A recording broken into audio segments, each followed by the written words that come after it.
안녕하세요. 천안에 거주하고 있는 평범한 주부입니다. 사연 없는 집 없다지만 저 역시도 제가 겪은 얘기를 풀어보려 합니다. 23살에 남편을 만나 4년 연애 후 결혼했어요. 성격도 무던하였고 무엇보다 자상한 성격에 끌렸네요. 남자친구 집으로 인사 가던 날 시부모님의 인자한 모습 그리고 시동생이 화난 모습을 보니 안심을 했습니다. 이 집에 시집을 간다면 평탄하게 잘 살 수 있겠다고 싶었어요. 그렇게 결혼식을 하였고 전 맏며느리가 되었습니다. 맏며느리라고 다를 건 없었어요. 시부모님은 딱히 시집살이를 시키지도 않으셨고 시동생도 자기 일을 잘해 나갔기 때문에 딱히 부담감이나 하는 건 없었어요. 저희는 순탄하게 결혼을 하고 1년 정도 지나자 임신을 했습니다. 임신을 하니 정말 남편과 가족이 되었구나 싶은 마음에 조금 이상한 느낌도 들었지만요. 시댁의 축복 속에 저희 아이는 태어났습니다. 건강한 사내 아이였죠. 집안의 대를 이을 사내 아이가 태어나자 시부모님은 더욱더 좋아하셨어요. 그리고 경사가 겹친 채 시동생은 결혼을 하겠다며 애인을 데리고 왔죠. 참 참한 신부감이었습니다. 저와는 다른 느낌의 여인이었어요. 시부모님이 저에게 주었던 사랑만큼 동서에게도 많은 사랑을 주셨습니다. 처음 뵙겠습니다. 임혜령이라고 해요. 완수 씨한테 말씀 많이 들었어요. 형수님 칭찬을 그렇게 많이 하던데요? 에이, 칭찬이랄 게 있나요? 워낙 도련님이 무던하시니까 뭐든 좋게 보시는 거죠 뭐. 환영해요. 우리 잘 지내봐요.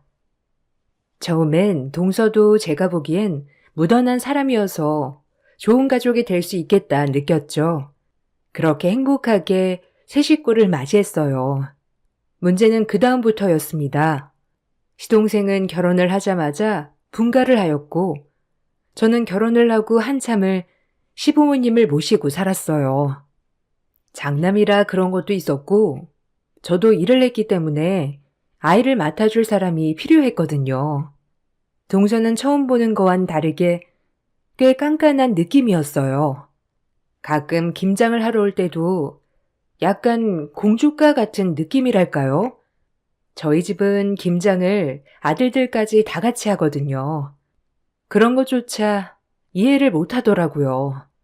물론 요즘은 김장을 며느리가 누가 하냐라는 추세지만 아버님과 남편 그리고 시동생도 같이 하는 김장도 동서는 참여하기 싫어했습니다. 본인은 안 먹고 안 한다였죠. 여기 부분에서는 이해를 했습니다. 그런데 매번 명절이나 가족 모임 때 오지 않거나 음식을 할 때는 한 발짝 뒤로 빠져 있거나 했죠. 시어머니는 원체가 나무라지 않으시는 분이어서 저 역시도 말을 할 수 없었어요. 이것이 반복되자 저도 불만이 쌓여갔습니다. 왜 저럴까라는 생각도 많이 들었고 이러면 안 되지. 왜 맨날 나만 해? 라는 생각에 사로잡혀 저를 괴롭혔거든요. 그래도 가정의 평화를 위해서 참고 지나갔어요. 그렇게 시간은 흘렀죠. 저희 아들이 3살 되는 무렵 은근슬쩍 동서가 고민거리를 꺼내 비추더라고요. 처음으로 저에게 곁을 내주는 것 같아 기분은 좋았네요. 은근슬쩍 동서가 꺼낸 고민거리는 다름 아닌 아이가 안 생긴다는 거였어요. 마음이 안 좋았죠. 이제 저희도 결혼한 지 3년 정도 되었는데 아이가 안 생기네요. 어찌 할지 완수 씨랑 검사는 다 받아봤는데 둘 다 이상 없다고 해서요. 어머님이 한약도 지어주시고 친정엄마가 좋다는 건 다 해주시는데 뭐가 문제인지 요즘 너무 스트레스예요. 아휴, 그러겠다 동서. 내 친구도 결혼 8년 만에 아들 낳았거든. 이게 위로가 될지 모르겠지만 조금만 더 힘내봐. 둘 다 아무 문제는 없다고 하니까 기다리면 오지 않을까? 아버님, 어머님도 그렇게 임신에 스트레스 주시는 분들도 아니고. 그래서 일을 그만둘까 봐요. 온전히 임신에 집중하고 싶은데 일 다니면서 하기도 쉽지 않고 이래저래 고민이 돼요. 서방님이랑 의논해서 괜찮으면 조금 몸을 쉬는 것도 나쁘지 않지. 동서 많이 힘들었겠다. 나한테 고민 상담해줘서 고마워. 에이, 뭘요? 저도 여자 형제도 없고 이런 거 말할 사람이 누가 있겠어요. 형님한테나 말하지. 좋은 소식 있으면 말씀드릴게요. 그렇게 시동생 부부의 난임 고민 얘기를 듣고 저 역시도 마음이 많이 안 좋았어요. 한편으론 내가 무슨 힘이 될 수 없을까 생각도 하면서요. 동서의 그런 고민을 듣고 나니 동서가 집에 올 때 제 아들과 저의 모습을 보는 게 조금 힘들었겠다 싶기도 했어요. 그래서 그동안 명절이나 그럴 때 오지 않았을 수도 있겠구나 싶었고요. 조금은 동서의 마음을 이해하게 되는 순간이었네요. 그리고 얼마 후 집에 시동생 부부가 찾아왔어요. 부모님께 중대하게 드릴 말씀이 있다고 말이죠. 이렇게 비장하게 얘기한 적은 없었기에 저 역시도 너무 궁금했어요. 혹시 임신했다는 거 아닐까라는 생각도 들고 별의별 생각이 다 들었죠. 그렇게 가족이 다 모여 앉았는데 동서와 서방님 입에서 나온 말이 조금은 놀라웠습니다. 특히 동서가 그렇게 생각한다고 해서 더욱더 놀라웠네요. 엄마, 아버지, 저희 입양할까 봐요. 이 사람이랑 저 문제도 없다고 하는데 임신도 안 되고 아이는 갖고 싶고 요즘엔 입양도 많이 하는 추세기도 하고요. 차라리 불쌍한 아기 입양해서 내 자식처럼 키우면 나 혼정보다 기운정이 더 대단하다는데 저랑 와이프는 충분히 상의는 끝냈고요.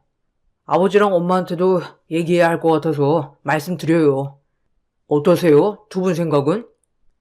아휴, 내가 뭐 이래라 저래라 할 수 있냐? 너네 뜻이 그렇다면 그런 거지. 그래, 입양 참 좋은 일이기도 하지. 근데 꼭 입양을 해야겠냐? 아직 젊으니까 조금만 더 기다려보지. 그럼 생길 수도 있는데 너무 섣부른 거 아니야? 오랜 고민 끝에 내린 결정이에요, 어머니. 아이는 너무 갖고 싶은데 그럼 입양하는 방법도 있고 제이처럼 키운다면 아마 기운정이 더 크다고 하니까 제 자식처럼 되지 않을까요? 나이는 먹어가는데 언제까지 기다릴 수도 없고 병원에선 문제 없다고만 하고. 애 키우는 게 보통 일이 아니다. 아주 어려운 일이야. 내 자식도 꼴 보기 싫을 때가 많은데 남의 자식은 오죽하겠냐? 반대를 하는 건 아니다만 이런 것까지 다 각오하고 정말 친자식처럼 키울 수 있으면 입양해라. 혹시라도 차별하거나 할 생각 말고.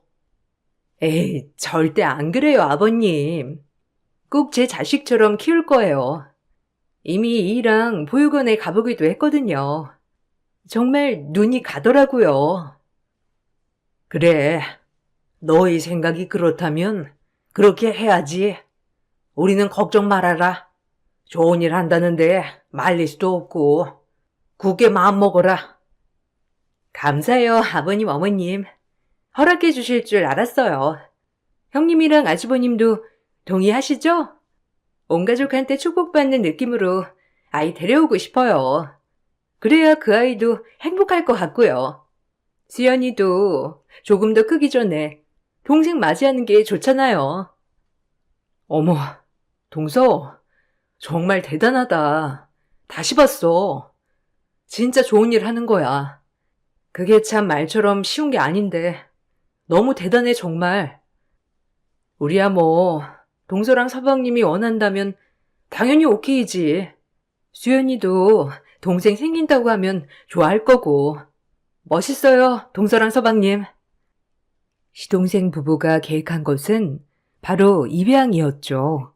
솔직히 대단했습니다. 남의 자식을 키운다는 게 쉬운 게 아닌데 그것도 깍쟁이 같은 동서가 그렇게 선한 생각을 했다는 것도 너무 놀라웠죠. 그리고 입양이 쉬운 결정이 아닌 만큼 정말 둘이서 많은 고민을 했을 것 같았고요. 옆에서 저희는 열심히 그 결정을 응원해 주기로 했어요. 그렇게 동서와 서방님이 아이를 입양해 왔어요. 작고 귀여운 남자 아기였네요. 동서도 아이가 생기니 깐깐함이 섬세함으로 바뀌었고 조금 더 저희 집 행사에 적극적으로 참여하게 되었죠. 그리고 저희 식구 그 누구도 새로 생긴 아이가 입양아라고 생각할 수 없을 만큼 사랑해줬네요. 아버님, 어머님도 저희 아들과 정말 차별 없이 대하셨고요. 제 아들도 사촌 동생이 생기고 나니 기뻐하기는 마찬가지였습니다. 입양해온 조카는 아기 때부터 키워서 그런지 성격 또한 둥글둥글하니 참 잘 자라주었습니다. 아버님, 어머님은 할아버지, 할머니처럼 잘 따랐고 종종 엄마, 아빠 없이 저희 집에 와서 자고 가기도 했고요.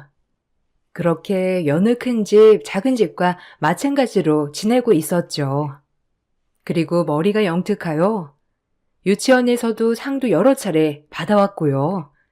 저희 아들도 똑똑했지만 조카의 영특함은 따라잡을 수 없었죠. 시간이 흘렀고 조카가 6살이 되던 해 동선에는 꿈에도 그리던 임신을 하게 되었어요. 너무 큰 경사였죠. 결혼한 지 거의 10년 만에 아이를 가진 것이었어요. 시아버지와 시어머니는 너무 좋아 둘이 얼싸 안으셨고 저 또한 눈물이 흘렀습니다. 하지만 동선에는 제가 생각했던 거랑 다르게 분위기가 묘했네요. 좋아해야 하는데 뭔가 큰 고민거리가 있는 것처럼 표정이 어두웠어요. 혹시 아이한테 문제가 있지 않나 싶어 조심스럽게 물어봤죠. 동서가 입에 내뱉은 말은 가히 충격적이었습니다. 동서, 무슨 일 있어? 그렇게 바라던 임신도 했는데 왜 그래? 이제 둘째 예쁘게 낳아서 키우기만 하면 되는 것을. 뭐가 문제야? 아, 수민이요. 수민이는 제 친자식도 아닌데 제가 이 아이를 낳게 되면 어떡하죠? 더 이상 어떻게 키울까요? 어? 아니, 무슨 말이야? 수민이가 동서 친자식이 아니긴 왜 아니야? 갓난아기 때부터 똥기저귀 갈면서 키운 게 누군데? 동서 친자식이나 다름없지. 처음에 수민이 입양할 때 뭐라고 했어? 나은정보다 기른정이 더 크다고 하지 않았어? 걱정 마. 동서는 잘할 거야. 아, 그게 아니라 은근히 수민이가 뱃속에 있는 우리 아기 질투하는 것 같기도 하고 혹시 낳고 나면 괴롭히는 거 아니겠죠? 에이, 동서. 무슨 말이 그래? 수민이 성격 몰라서 그래? 남한테 해끼칠 아이 아닌 거 동서가 더 잘 알잖아. 그리고 원래 그맘때 애기들 다 그렇게 질투도 많고 그래. 갑자기 동생 생긴다고 하는데 그럼 당황스럽지. 그리고 그렇게 생각하면 끝도 없어. 에휴, 형님이 제 마음을 알겠어요? 에휴, 괜히 말했지 내가. 아주 나쁜 엄마를 몰아가네요. 입양아 키워본 적도 없으면서 뭘 잘한다고 그렇게 얘기해요? 제 말 오늘 못 들은 걸로 해주세요. 이 문제는 저희 부부가 알아서 할 테니까 아셨어요? 그래. 그리고 말을 무슨 그렇게 해? 내가 동서 마음을 모르다니. 일단 진정하고 좋은 쪽으로만 생각해. 아무튼. 어이가 없었어요. 이제 와서 입양해온 아들이 자기 뱃속에 있는 아이를 질투한다는 둥, 내가 그 입양아를 못 키울 것 같다는 둥, 무슨 말을 듣고 싶어서 꺼낸 건지 저희를 알아차리기 쉽지도 않았네요. 그래도 키운 정이 있는데 설마 미워하겠어 라고 생각하며 무시하려고 했죠. 임신하고 나면 호르몬의 변화로 산모는 예민해지는 경우도 있으니까요. 하지만 제 생각이 정말 틀렸습니다. 뭐? 파양을 한다고? 미친 거 아니냐? 내가 그렇게 말하지 않았냐? 친자식처럼 키우라고? 이 병이 장난이야? 죄송해요, 아버님. 저 10년 만에 가진 우리 아기한테 정말 잘해주고 싶어요. 뭐든 최고로 키우고 싶고 뭐든 다 해주고 싶어요. 그러니까 허락해 주세요. 원래도 없던 아이, 그냥 없던 사람처럼 치면 되잖아요. 안 그래요? 네? 허락해 주세요. 아이고, 진짜 내가 오래 살다 보니 별 얘기를 다 듣는다. 어미 10년 만에 어렵게 애 가진 거 다 안다. 그래도 이게 다 수민이 네가 잘 키워서 너 아기도 가진 거 같지 않냐? 근데 이제 와서 수민이를 파양을 한다니 이게 말이 되는 소리니? 그럼 저 불쌍한 애는 어디 가서 살아?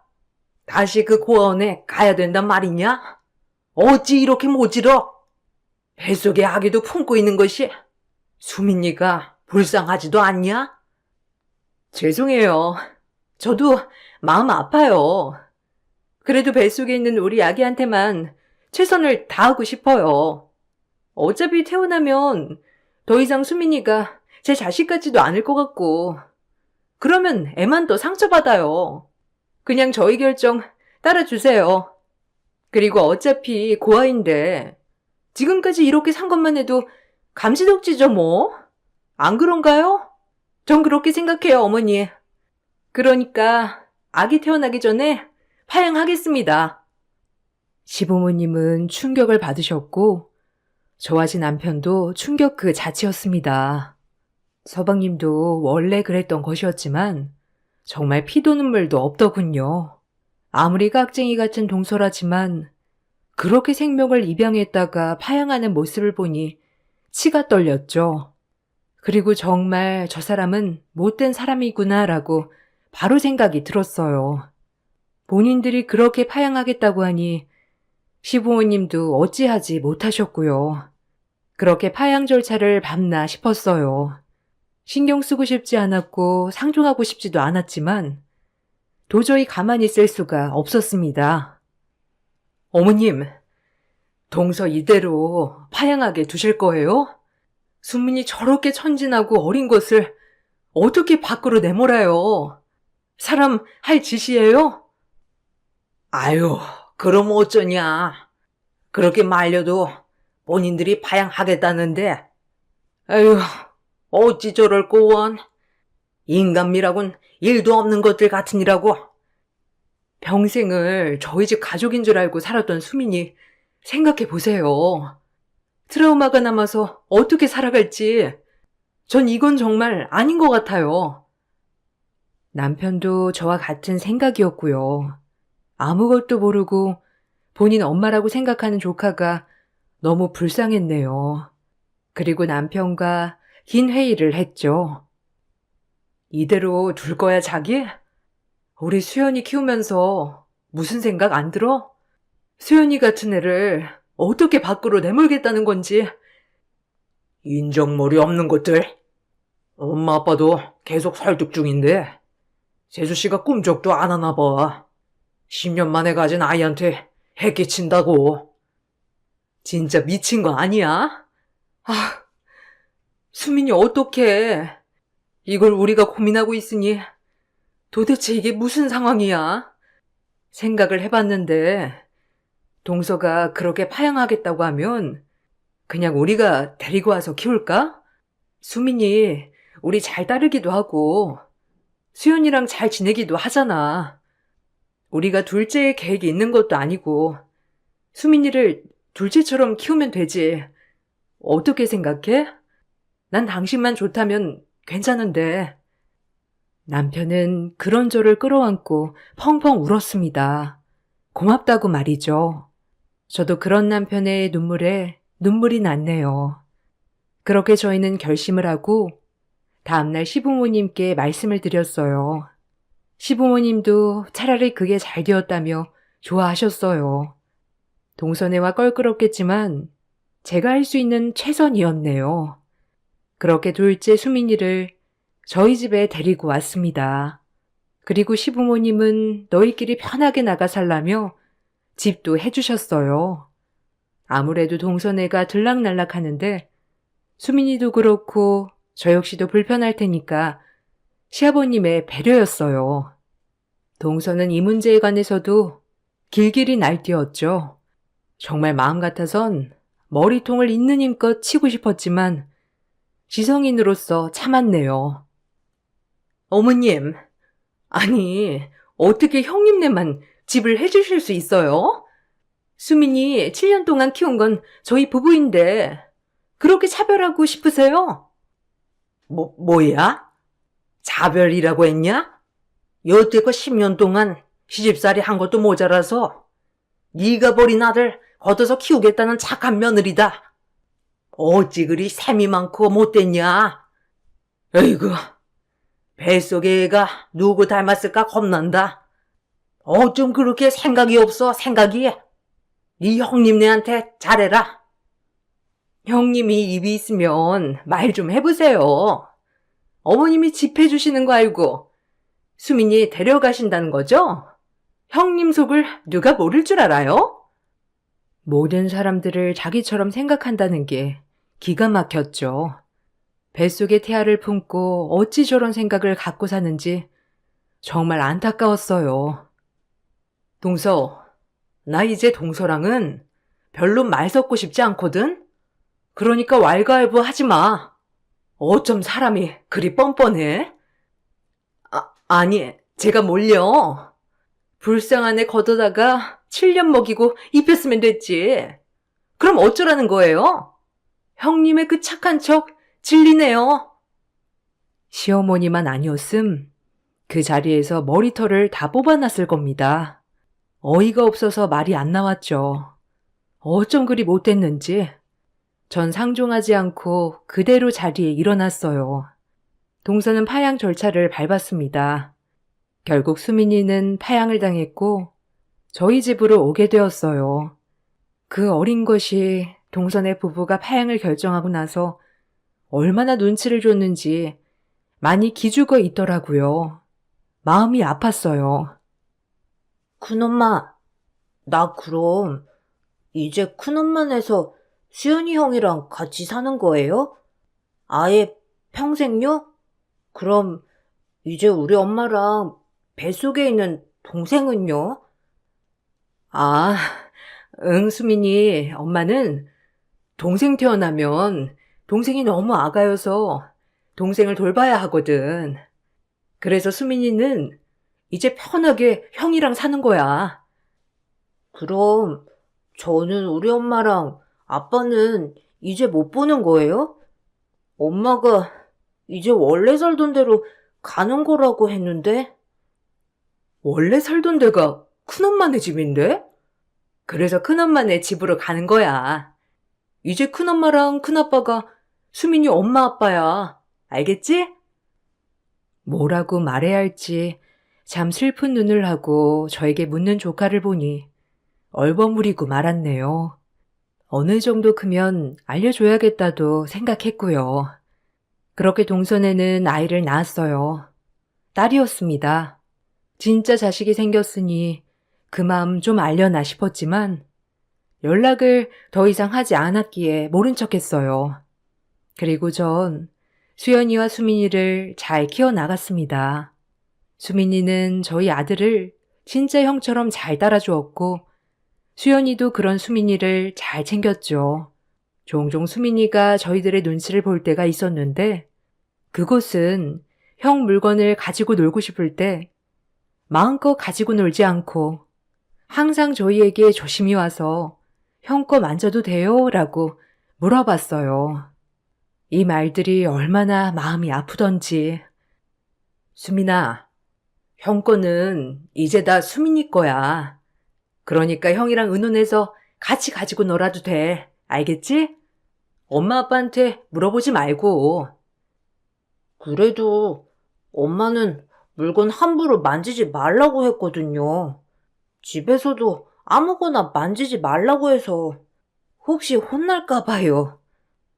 수민이는 곳곳에 동서에게 얼마나 혼이 나고 자랐는지 눈치가 가득 배어 있었습니다.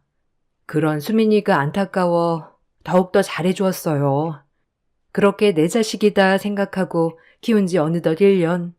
부쩍 수민이의 외출날은 잦아졌죠. 워낙 똑똑하고 명석한 아이라 걱정은 되지 않았지만 그래도 아직 초등학생밖에 되지 않은 아이라서 한 번은 어딜 그렇게 돌아다니냐고 다그치기도 했네요. 수민아, 엄마한테 항상 말하고 나가라고 했잖아. 엄마 놀래게. 오늘 어디 갔다 왔어? 요즘 그렇게 어디를 다니는 거니? 그냥 친구들이랑 놀러요. 학교 끝나면 친구네 집에 가서 게임도 하고 그랬어요. 죄송해요, 큰엄마. 잘못했어요. 아니야, 수민아. 엄마가 미안해. 너무 화냈지? 혹시라도 우리 귀한 수민이 잃어버릴까봐 늘 걱정돼서 그랬어.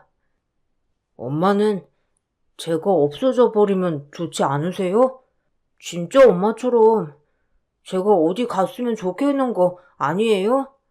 진짜 엄마는 그랬는데. 수민이가 말하는 진짜 엄마는 동서였고요. 간혹 저를 가짜 엄마라고 부르기도 했네요. 수민이가 받은 아픔을 제가 다 이해하지 못하지만 확실한 건 동서네와 살 때 눈치를 많이 받고 자란 것은 확실했어요. 어린 수민이한테 얼마나 눈치와 혼을 냈는지. 그렇게 수민이는 간혹 트라우마가 나오긴 했지만 저희 집에 와서 안정을 많이 찾았죠. 엄마를 놀래키며 늦게 들어오고 저희 몰래 외출이 잦았지만 그거 외엔 참으로 착한 아들이 되어주었어요. 그 후 수민이가 10살이 되던 후 저에게 보여줄 것이 있다더군요. 큰엄마, 때가 됐어요. 엄마랑 아빠한테 보여줄 게 있어요. 저랑 같이 차 타고 가주세요. 꼭 보여드리고 싶어요. 그렇게 수민이를 따라 한참 도시 외곽으로 나갔습니다. 그쪽엔 중후한 신사분이 앉아 계셨고 저희를 보자 정중하게 인사를 건넸죠. 아유, 안녕하십니까? 놀라시진 않으셨는지요? 저희 손자한테 얘기 많이 들었습니다. 저희 손자를 극제인이 보살펴 주었더군요. 네? 아니, 그게 무슨 말이에요? 손자라뇨? 수민아, 이게 무슨 소리니? 손자라면 수민이 할아버지라는 거예요? 아니, 어떻게 그게 가능하죠? 저희 자식네가 죽고 손자는 당연히 보육원에 맡겨줬어요. 그때는 자식네와 연을 끊고 살 때라 저희 애들한테 애가 있다고 상상도 못했죠. 우연히 죽은 자식의 친구들이 말해주더군요. 한참 지나서야 자꾸 찾았습니다. 사진 한 장만 들고. 그리고 찾을 수 있었죠. 또한 저와 친자 검사까지 다 끝냈고요. 요 근래 계속 밖에서만 만났네요.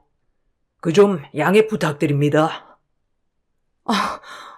아니, 어떻게 이런 일이... 정말 수민이 친할아버지 맞나요? 아, 수민이 그럼 너 그동안 할아버지 만나느라 늦게 들어온 거였어? 네, 맞아요. 큰엄마한테 말씀드리면 너무 놀라실 것 같아서 천천히 말씀드리려고 했어요. 저희 할아버지래요. 순간 어안이 벙벙하기도 하면서 그럼 이제 어찌해야 하는 거지? 라는 생각도 들고 아들이라고 생각하고 살려고 했는데 수민이를 보내야 하는 건가? 라는 생각도 들고 그럴 수 없다는 생각 등등 만감이 교체했네요. 어떤 반응을 보일지도 몰랐죠. 그동안 우리 손주가 큰엄마 큰아빠가 아니었으면 자기는 고아가 됐을 거라고 항상 큰엄마, 큰아빠 얘기만 하더라고요. 참 궁금했는데 이렇게 뵙다니 너무 반갑네요. 그리고 우리 손주 걷어주셔서 너무 감사합니다. 무슨 말을 해야 할지. 아니요. 반가워해야 할지. 제가 부족할 순 있겠지만, 수민이를 정말 친아들처럼 생각하고 키웠어요. 몇 년 안 됐지만요. 근데 갑자기 친할아버지라니, 제가 뭐라고 말씀을 드려야 할지. 한편으로 우리 수민이를 사랑해줄 수 있는 어른이 한 명 더 생긴 것 같아 기분이 좋으면서도, 그럼 제가 어떤 행동을 취해야 하는지 잘 모르겠네요. 너무 혼란스러워서 말이죠. 큰엄마, 저 이제 할아버지한테 갈래요. 너무 슬퍼하지 마세요. 자주 놀러 올게요. 큰엄마가 친엄마처럼 잘해주셨지만 할아버지는 제가 없으면 아예 혼자가 되시거든요. 큰엄마랑 큰아빠 그리고 수연이 형 절대 잊지 않을 거예요. 수민이의 한마디에 눈물이 와락 쏟아졌습니다. 작고 어린 것이 얼마나 마음고생을 했으면 저런 말을 할 수 있을까요? 아이답지 않은 모습에도 눈물이 펑펑 났네요. 그리고 남편은 옆에서 눈물만 흘렸죠. 저 역시 마찬가지고요. 너무 미안했거든요. 해준 것도 없던 것 같은데 내 욕심으로 데려와서 혹시나 마음 아프게 하진 않았는지 별별 생각이 다 들었죠. 수민이는 할아버지께 가고 싶다고 저에게 얘기했습니다. 그런 저는 수민이를 붙잡을 수 없었고요. 그리고 수민이의 할아버지는 또 담담하게 말을 꺼내셨어요. 수민이를 제가 데려가더라도 수민이가 언제든 보고 싶다고 하면 보게 해줄 겁니다. 이렇게 똑똑하게 키워주셨으니까요. 그리고 너무 고맙다는 마음으로 선물을 하나 드리고 싶은데 여기 부동산 매매 증서입니다. 작지만 받아주세요. 수민이 할아버지가 내민 것은 작은 건물 계약서였습니다. 저희에게 그동안의 감사 표시로 건물을 주신 거였죠. 저희는 절대 받지 않겠다고 했지만 수민이 또한 이건 큰엄마네 거라며 한사코 받으라고 하더군요. 매매 증서를 받고 돌아오는 길 자식을 팔아먹은 것 같은 기분에 눈물이 흘렀어요. 그리고 마지막에 수민이의 말 한마디가 제 마음을 울렸죠. 그동안 진짜 엄마네서 산 것보다 형아랑 큰엄마랑 같이 산 게 훨씬 더 행복했어요. 고마워요, 엄마. 자주 찾아올게요. 그렇게 수민이와 할아버지는 돌아가고 남편과 저는 오랜만에 시댁에 들렸습니다. 지금까지 있었던 일들을 시부모님께 말씀드렸죠. 시부모님도 많이 우셨고 저보고 애썼다며 기특하다며 저를 꼭 안아주셨어요. 아쉬운 건 사실이지만 친할아버지와 함께 간 수민이의 행복을 빌어주자며 저를 달래주셨습니다. 그리고 집에 돌아와 수민이의 흔적들을 보는데도 눈물이 났죠. 그러던 중 현관에 인기척이 들려 밖에 나가보니 동선애가 와 있는 게 아니겠어요? 가뜩이나 슬픈데 동서 얼굴을 보고 있자니 짜증이 확 올라오더군요. 형님, 다 들었어요. 어머님한테. 수민이 보냈다면서요? 아니, 형님도 그럴 거면서 왜 착한 척 하셨대요? 어이가 없어서. 뭐? 동서랑 나랑 똑같다는 거야? 지금 나한테 진짜 얻어맞고 싶지 않으면 얼른 돌아가. 나 지금 제정신 아니니까. 됐고요. 다 들었어요. 수민이네 할아버지가 건물 줬다면서요? 그게 왜 형님네 거예요? 키운 건 우리가 훨씬 오래 키웠는데 양심이 있으면 건물은 양도하시죠. 수민이네 할아버지도 착각하신 거지. 7년 동안 먹여주고 입혀준 게 누군데 오해를 하고.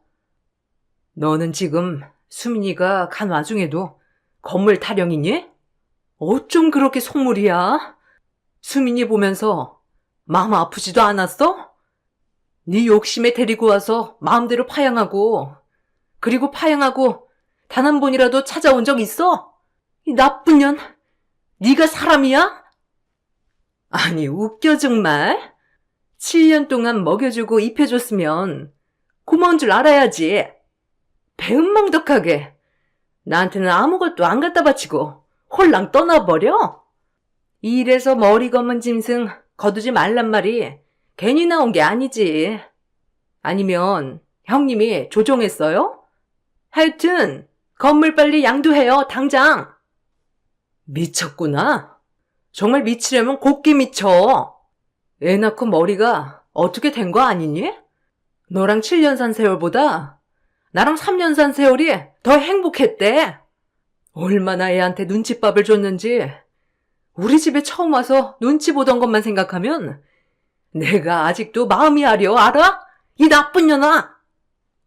정 그 얘기를 끝으로 집에 있는 소쿠리를 들고 나와 동서 머리통과 몸통을 사정없이 내리쳤네요. 동서는 당황했는지 얻어맞으면서 도망가더라고요. 제 이런 모습을 처음 보거든요. 저도 화나면 물불 안 가린다고 보여주는 계기가 되었네요. 동서는 다시 온다는 말도 잊지 않고 주랭랑을 쳤습니다. 동서의 그런 모습을 보시고 시부모님은 가뜩이나 안 좋게 보는 동서에게 이런 면까지 보이니 시동생 보고 인연을 끊자고 하셨어요.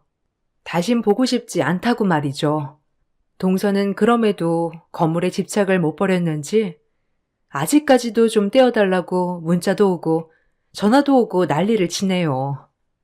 소송도 걸겠다고 하지만 사실상 제가 건물을 뺏은 게 아니라 직접 양도받은 것이기 때문에 뺏는 게 쉽지 않았고요. 이 일이 있는지 오늘이 꼭 10년째 되는 날이네요. 시간도 많이 흘렀고 아직도 아픈 손가락 하면 수민이가 생각나네요. 수민이와는 지금까지도 연락을 이어나가고 있습니다. 간간히 집에 들러 꼭 엄마 저 엄마 밥 먹고 싶어요 라고 들어오면 유학 보낸 아들 맞이하는 느낌이기도 하죠. 그때는 하늘이 무너지는 것 같았지만 이렇게 왕래도 하고 자주 만나고 하니 슬픔은 많이 사라졌네요. 이제 성인이 된 수민이를 보면 항상 가슴이 아리면서도 고마운 마음, 그리고 여러 가지 복합적인 감정이 듭니다. 그래도 지금은 행복하게 본인의 길을 걷고 있는 모습을 보면 뿌듯하기도 하고요. 어려서부터 워낙 영특한 녀석이었기 때문에 지금도 잘 헤쳐나가고 있을 거라 믿고 있네요. 권선징악이라고 하죠. 동서네와는 연을 끊었지만 간간히 들리는 소식에는 아직까지도 제 이야기를 주변에 하고 다닌다고 하더라고요. 저는 졸지에 그 주변 사람에게 건물 뺏은 사람이 되어 있네요. 그래도 기분 나쁘진 않아요. 속물근성 동성에게 가장 배 아픈 일일 테니까요. 시동생은 간간히 제 남편에게 연락하여 돈도 꺼보고 하지만 제 남편도 일절 상대하지 않습니다. 그 정도로 시동생네 부부는 완전 저희 집에서 배척된 사람들이 되었죠. 시간이 이렇게 지나서 옛 이야기를 써보니 다시 한번 가슴이 아려오네요. 혹시라도 내가 수민이와 살면서 조금이라도 섭섭하게 한 것이 있을까봐 하는 마음도 다시 한번 들기도 하고요. 그래도 지금은 수민이가 가장 행복하게 살고 있다고 생각하니 마음이 편안하네요. 지금은 같이 있진 않지만 전 어딜 가도 아들이 둘이라고 말하고 다닌답니다. 글을 쓰다 보니 제 둘째 아들이 무척 보고 싶어지는 날이네요. 글을 마치고 전화 한번 해봐야겠습니다. 제 긴 글 읽어주셔서 너무 감사합니다. 안녕하세요. 저는 30대 초반 여자입니다. 현재 한 사람이 목숨이 위태로운 상태입니다. 그 모습을 보고 왔는데 앞으로 어떻게 해야 될지 상당히 고민이 많아지네요. 작년에 저에게 상당히 힘든 시기가 있었어요. 남편과 결혼을 하고 1년 정도가 지난 시점에 임신을 하게 되면서 몸이 점점 불어나면서 무거워지다 보니 불편한 점이 너무 많았었어요. 그냥 집에서 안정을 취하고 싶은데 시모는 계속해서 저를 시댁에 불러들여서 이런저런 자잘한 일들을 계속해서 시켰어요. 제가 임신한 몸인 걸 뻔히 알면서 왜 이렇게까지 하시는지 전혀 이해를 하지 못했었죠. 임신 초기에는 그렇지 않았었는데 어느 순간부터 시모가 저를 대하는 태도는 남보다 못한 존재로 취급하는 느낌이 들었었죠. 그런데 제가 불만을 늘어놓기 시작하자 시모가 왜 저를 괴롭히셨는지 충분히 이해할 수 있는 한마디를 꺼내셨고 너무 큰 실망을 해버린 저는 더 이상 시댁에 찾아가지 않았네요. 요즘 시대에 아들, 딸 중요하지 않다지만 그래도 어느 정도는 기대했건만 첫 임신부터 딸이라는 말에 나도 기분이 별로 좋진 않았거든. 이왕이면 내가 바라는 손주가 나오는 게 훨씬 더 마음이 가지 않겠니? 뱃속에 있는 손주가 이미 딸이라고 알게 된 판국에 너한테 잘해줘봤자 내가 얻을 이득이 아무것도 없잖아. 그래서 집안일 좀 시켰는데 그게 그렇게 불만이었니? 성별이야 어차피 네가 결정해서 낳을 수도 없는 거니 현실을 받아들여야지. 아들 낳을 때까지 내가 너한테 대하는 태도는 아마 똑같을 것 같구나. 내 주위에서 아는 지인들 중에 대부분의 며느리가 처음에 딸을 낳잖아? 그럼 그 뒤로 줄줄이 딸만 계속 출산한다더라. 그래서 결국 며느리가 힘들다고 아기 낳는 거 포기해서 아들 손자를 못 본 지인들이 꽤 있는데 내 생각에도 너도 그 길을 따라갈 것 같은 느낌이 너무 크게 들거든. 둘째, 셋째까지 전부 딸을 낳게 되면 너는 아들 낳을 때까지 계속 시도해라. 그래도 며느리로 들어왔으면 당연히 대를 이어줄 각오는 해야 되지 않겠어? 이 문제가 얼마나 중요한 건지 알지? 우리 집안의 대가 이어지냐 끊어지느냐는 너하기에 달렸다는 거야. 이번은 첫 임신이니 넘어갈 수 있다지만 두 번째는 무조건 아들을 봤으면 좋을 것 같구나. 그러니까 제 뱃속의 아이가 딸이라는 이유 하나 때문에 그동안 저를 괴롭히고 있었던 거예요? 정말 너무하시네요. 어머님한테 손녀는 아무것도 아닌 거예요? 요즘 시대에 아들, 딸 중요하지 않다면서요. 그런데 어머님이 하신 말씀은 전혀 다른데요? 아들, 손자를 상당히 원하고 계시고 손녀딸은 필요가 없다는 건데 그럼 손녀한테는 조금도 사랑을 주지 않으시겠다는 건가요? 솔직히 저는 어머님이 이렇게까지 나오실 줄 몰랐어요. 그전까지 잘해주신 건 그저 아들을 낳게 하고 싶어서 신경을 써주셨던 거네요. 어머님 마음 충분히 이해할 수 있었어요. 제 딸을 어머님한테 보여드릴 일은 없을 것 같네요. 그리고 저는 딸 하나 잘 키울 생각이고요. 둘째는 낳지 않을 예정이에요. 어머님이 원하시는 대로 하고 싶지 않아요. 시모는 제가 둘째 낳을 계획이 없다고 하자 얼굴이 일그러지셨고 둘째 계획을 가지지 않을 거면 결혼은 없었던 일이 될 거라며 저에게 겁을 주기 시작하셨어요. 옆에서 듣고 있던 남편은 점점 더 크게 화를 내는 시모를 말리려 했지만 이미 시모는 제가 아들 손자를 보여드릴 계획이 없다고 하자 화가 많이 나셨는지 아무 말이나 막 뱉으셨습니다. 결국 이 문제가 점점 더 안 좋은 방향으로 흘러가게 되었고 저는 임신을 하는 동안에는 시댁에 찾아가지 않고 있었어요. 그런데 시모는 이런 태도를 보인 제가 마음에 들지 않았는지 어느 날 연락도 없이 저희 집에 찾아왔어요. 당연히 남편도 그날 퇴근하고 집에 일찍 들어왔었기 때문에 크게 두려운 건 없었습니다. 저는 좋지 않은 표정으로 현관문을 열고 들어온 시모에게 인사를 드렸고 시모는 저를 무시하시면서 소파에 앉으셨어요. 남편은 당황한 얼굴로 왜 찾아오셨는지 이유를 여쭙자 매년 집안에 큰 행사가 있다는 걸 알지 않냐며 저희 부부도 참석하길 원하고 있었습니다. 그제서야 무슨 이유 때문에 저희 집에 오셨는지 알 수 있었죠. 제 몸 상태를 뻔히 보고서도 시모는 집안 행사에 참여하길 원하셨네요. 저는 당연히 힘들 것 같다고 얘기했어요. 시모는 예상했다는 듯 미소 띤 얼굴로 저를 바라보며 대화를 이어나가셨어요. 오던 오지 않던 그건 네 자유지만 참석하지 않는 게 오히려 안 좋은 상황을 만들게 될 거라는 거 모르니? 어머님, 너무 억지 부리시는 거 아니에요? 제 배를 보고도 지금 김장날 참석하라는 말이 나오시나요? 사람 하나 빠지는 게 얼마나 큰일인지 몰라서 그러는 거야? 너 빠지면 내 아들도 자연스럽게 참석하지 않을 텐데 그럼 그 공백 누가 채울 건데? 쓸데없는 말 하지 말고 무조건 참석해라. 몸 회복되는 대로 김장 시작할 거다. 저희는 참석하지 않고 김치도 사서 먹을게요. 집안 행사랍시고 솔직히 가족들끼리 모여서 뭘 하는데요? 술판밖에 더 벌려요? 김장김치 달라고 하지도 않을 거니까 걱정하지 마시고 어머님 많이 만드세요. 더 하실 말씀 없으시죠? 그렇게 나온다고 내가 눈 하나 깜빡할 줄 알았니? 나도 다 방법이 있으니까 갈 때까지 한번 가보던가.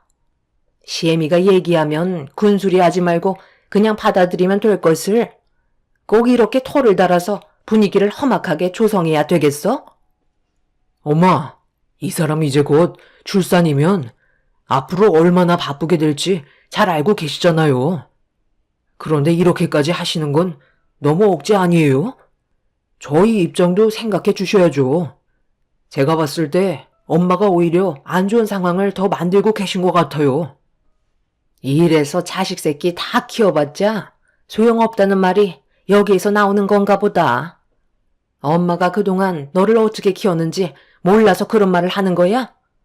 그리고 지금까지 매년 단 한 번도 행사를 거른 적이 없었는데 출산날 다가온다고 참석을 안 한다는 건 우리 집안의 행사를 무시하는 건데 엄마 보고 그만하라는 말이 나오니? 이번 일은 절대 그냥은 넘어가지 못할 것 같구나. 일을 크게 만들고 싶지 않으면 무조건 내려와서 일손 도와야 할 거다. 괜히 후회할 일 만들지 말고 내가 알려준 날짜에 무조건 참석해라. 나는 분명히 너한테 경고했으니 신중하게 결정을 해야 할 거야. 시모는 저희 부부의 의견을 조금도 들어주려 하지 않았어요.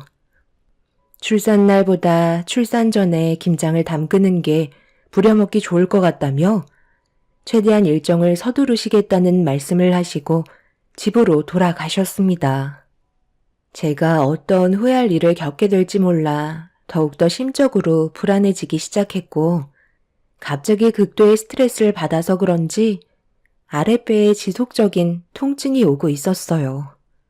최대한 안정을 취해야 할 것 같아 남편의 도움을 받아 방 안으로 들어왔고 이 문제에 대해 진지한 대화를 이어나갔습니다.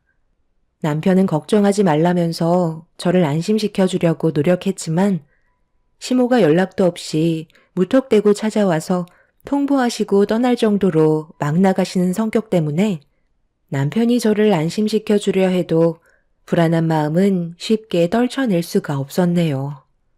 그날 이후 저는 점점 출산날이 임박해 왔고 시모가 한 말이 계속해서 생각이 나서 어떻게 해야 할지 몰라 많은 고민에 빠져 있었습니다.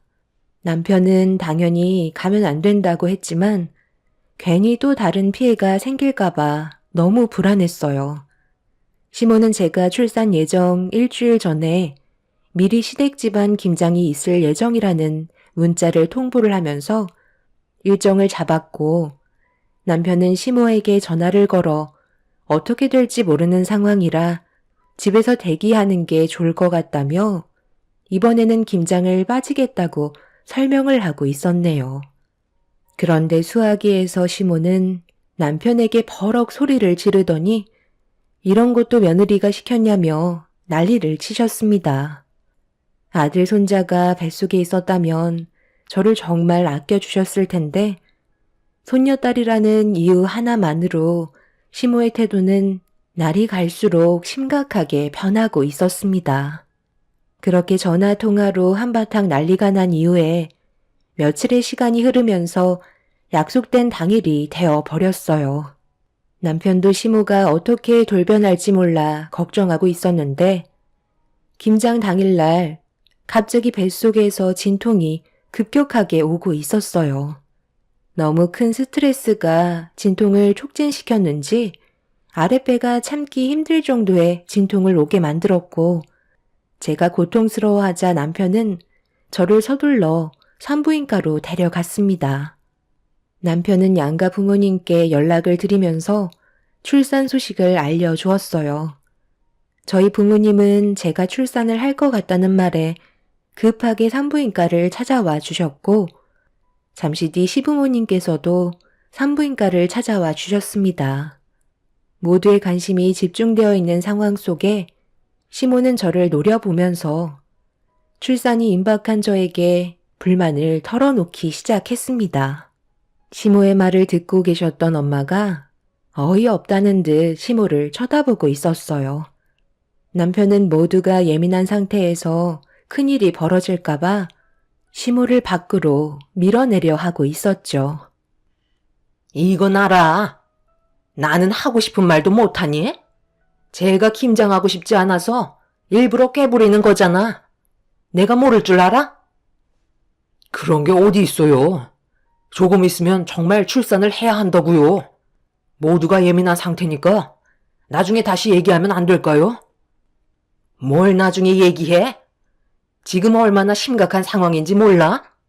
너희 이모들이 벌써 엄마 집에 와서 김장 준비하고 있다고. 지금 하시는 말씀이 너무 지나치시네요. 제 딸이 지금 진통을 겪고 있는 게 안 보이세요? 제발 적당히 좀 하시죠. 뭘 적당히 해요? 누구 때문에 일정을 일주일 앞당겼었는데 그런데 하필 모두가 모여있는 상태에서 진통이 오면 누가 봐도 꾀를 부리는 것 같잖아요. 그래서 지금 며느리 말이 진짜인지 거짓인지 구분을 하기 위해 두 눈으로 확인해 보려고 왔네요. 확인하셨으면 이제 그만 돌아가 주세요. 제 딸 출산하는데 방해하지 않으셨으면 좋겠네요. 윤서방, 당장 문 닫아주게. 시모와 엄마는 계속해서 심각한 대화를 주고받았어요. 엄마는 시모의 태도에 화가 많이 났던지 문 밖에서 점점 언성을 높이면서 격한 말이 오고 갔고 저는 심각해지는 진통으로 인해 결국 엄마와 시모가 싸우는 모습을 보면서 분만실로 들어가고 말았습니다. 건강이 안 좋으신 엄마가 화를 내시는 모습을 마지막으로 봐서 그런지 출산을 하는데 집중을 하지 못하겠더라고요. 원장님은 딴 생각하지 말고 출산에 온 정신을 쏟으라며 아이가 위험할 수도 있다는 말에 별일이 없을 거라 믿고 뱃속에 있는 제 딸을 보기 위해 온 정신을 출산하는데 쏟아 부었습니다. 그렇게 한참의 시간이 지나고 뱃속에 있던 아이는 제 품에 안길 수 있었고 저는 회복실로 옮겨지게 되었네요. 그런데 아빠를 제외한 남편과 엄마가 보이지 않았어요.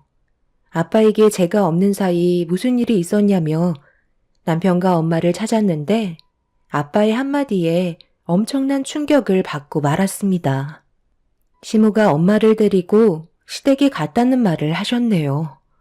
아빠에게 왜 말리지 않았냐고 물어보니 엄마가 대신 가서 일손을 도와주겠다고 했다며 아빠도 엄마를 말렸지만 괜히 저에게 피해가 갈까봐 시댁 김장을 도와주려고 간 것 같다는 말씀을 하셨네요.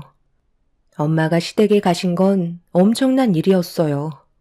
이유는 시댁 김장만이 아닌 시모의 친정 식구분들의 김치까지 해야 되는 상당히 큰 일이라 그곳엔 많은 분들이 모여 있을 테고 엄마한테 피해가 갈 수 있는 상황이었거든요. 이제 막 출산을 한 저는 온몸이 늘어나 있는 상태라 손가락 하나 까딱할 정도의 힘도 없었어요. 아빠에게 부탁해서 남편과 통화를 시도했지만 받지 않았고 불안한 마음으로 연락이 오길 기다리고 있는데 몇 시간 뒤에 아빠에게 전화 한 통이 왔습니다. 전화를 받은 아빠는 엄마가 병원에 입원했다는 말에 급하게 가봐야 할 것 같다며 상황이 되는 대로 최대한 빨리 오겠다며 회복실에서 급하게 나가셨네요. 엄마는 몇 년 전에 갑상선 암 때문에 치료를 받으신 적이 있으셨는데 수술을 받고 난 이후부터 건강 상태가 많이 안 좋으셨어요. 온몸이 약해지셨기 때문에 무리한 움직임은 피해야 했는데 갑상선 기능 저하로 동반되는 빈혈 때문에 엄마가 쓰러지신 것 같았습니다. 너무 불안한 마음에 남편에게 반복해서 전화를 하고 있는데 회복실 문이 열렸고 남편이 모습을 나타냈어요. 저도 모르게 남편에게 화를 내며 어떻게 된 일이냐고 물어보게 되었습니다. 당신이 분만실에 들어갈 때 우리 엄마가 당신이 마음에 들지 않는다며 계속해서 불만을 쏟아내셨거든. 장모님이 그 모습을 지켜보시다가 어떻게 하면 되겠냐고 물어보시니까 엄마가 건강이 약하신 장모님께 대신 김장을 도우라고 얘기하셨는데 장모님은 고민도 안 하시고 엄마 집으로 함께 출발하셨소. 장인어른께서 말리셨지만 장모님은 이미 결정을 내리셨는지 무작정 산부인과에서 나서시는 바람에 장인어른이 나보고 따라가서 큰 문제가 없게 해달라고 부탁까지 하셔서 따라갔는데 장모님께서 우리 엄마와 이모들과 할머니 할아버지까지 모인 자리에 당당히 들어가셔서 한창 바쁘게 김장김치를 담그는데 일손을 도와주셨소. 그런데 장모님께서 우리가 먹을 김치만 차에 실으시더니 아직 통에 담지 않았던 김치들을 우리 엄마한테 막 집어 던지기 시작한 거야. 그때부터 집안은 난리가 나기 시작했고 나는 우리 집안 사람들이 장모님한테 달려드는 걸 온몸으로 막아서고 있는데 장모님이 갑자기 쓰러지셔서 병원에 입원을 하셨어. 남편의 말을 들어보니 대충 어떤 상황인지 이해가 되고 있었습니다. 엄마는 시모의 행동들에 화가 머리끝까지 올라오셔서 시댁에 시모의 친정 식구분들이 전부 모여있는 곳에서 시모에게 난리를 치셨던 거였어요. 남편 말로는 저희 부부가 먹을 김치를 정성껏 만드셔서 차에 실어주신 다음 나머지 김치는 먹지 못할 정도로 난장판을 만들어 놓으셨다는 말을 들을 수 있었네요. 그로 인해 집안 분위기는 심각할 정도로 안 좋아졌다는 말에 이런 상황이 답답할 뿐이었네요.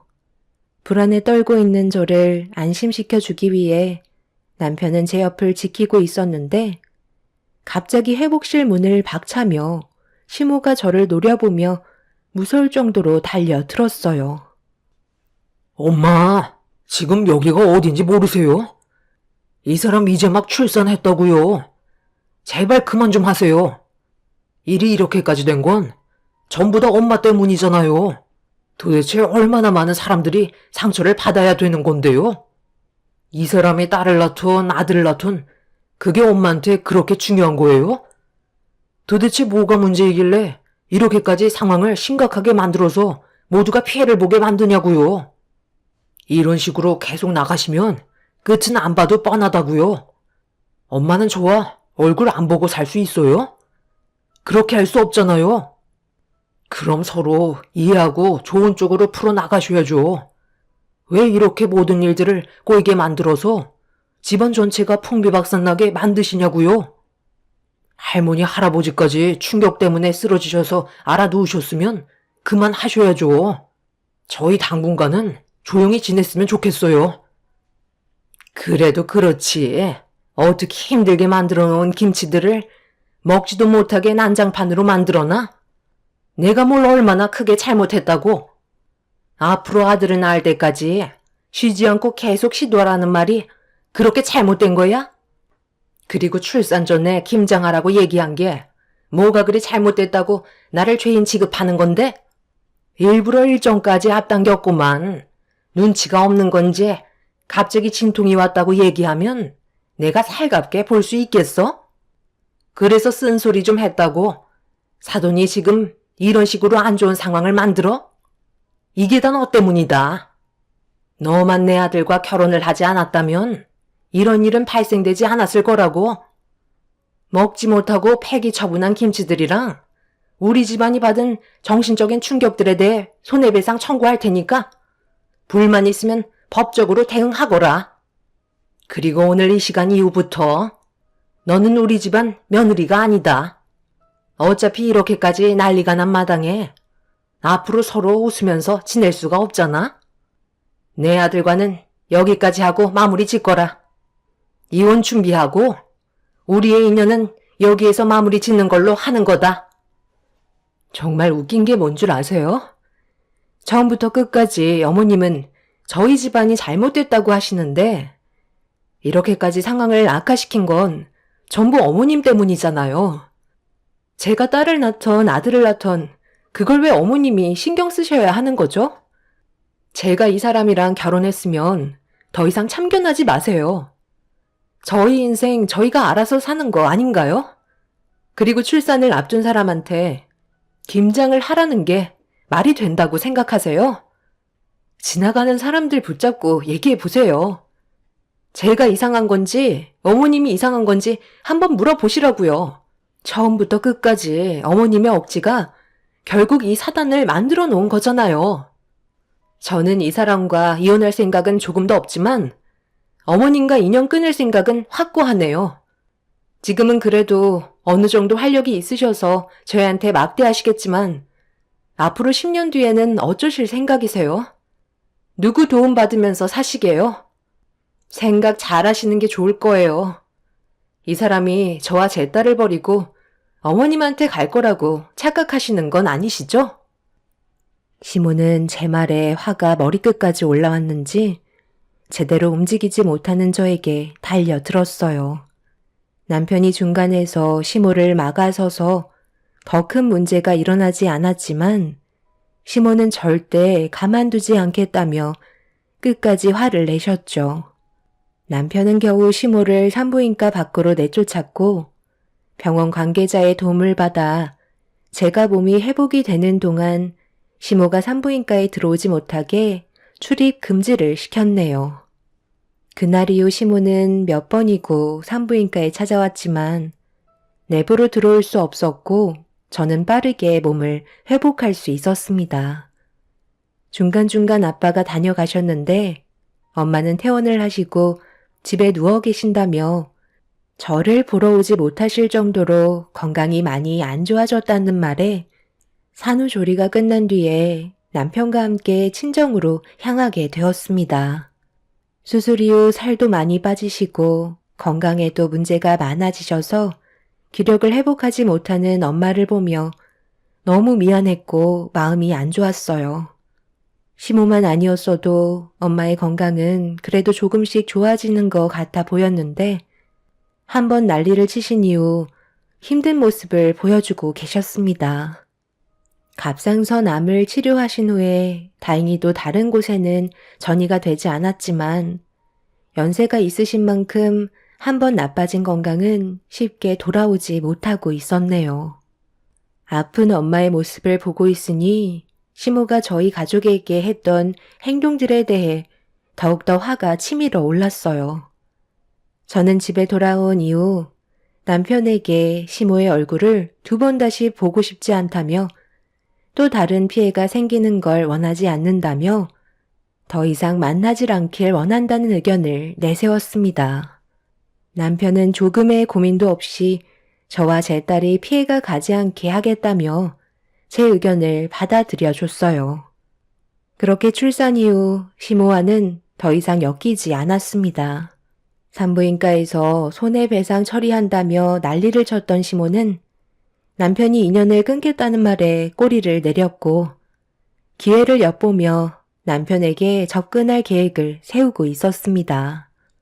시모는 전화를 받지 않는 남편에게 지속적으로 문자를 보내면서 보고 싶다고 엄마를 버릴 거냐면서 계속해서 정신적으로 힘들게 만들었어요. 남편이 점점 괴로워하는 모습을 보이고 있었고 그걸 지켜보고 있던 저도 마음이 좋지 않았습니다. 하지만 시모가 저희 가족에게 보여줬던 잘못된 행동들을 눈감아 준다면 무엇을 잘못했는지 전혀 모를 것 같아 남편도 마음을 바로 잡았습니다.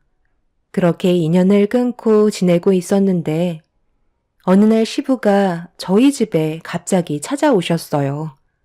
산부인과에서 한바탕 난리가 난 이후 처음 뵙는 모습은 상당히 안 좋아 보였습니다.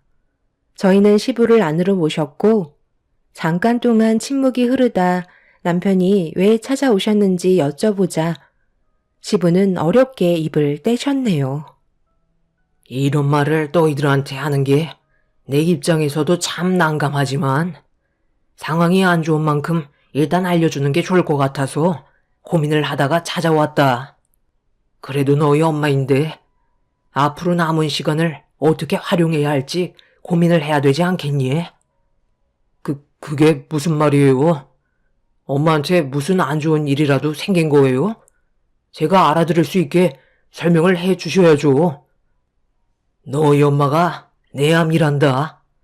얼마 전에 갑자기 거품을 물면서 쓰러져서 급하게 병원으로 실려갔는데 머리 중앙에 악성 종양이 자리를 잡고 있는데 계속해서 커지고 있어서 앞으로 더 큰 문제들을 겪어야 될 것 같다고 하더구나.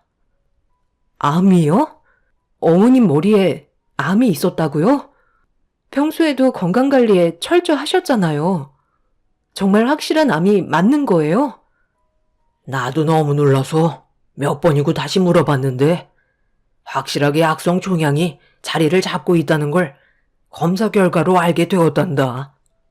그런데 문제는 이게 수술을 해도 문제고 치료를 받는 것도 문제라 어떻게 할 수가 없다는 거야.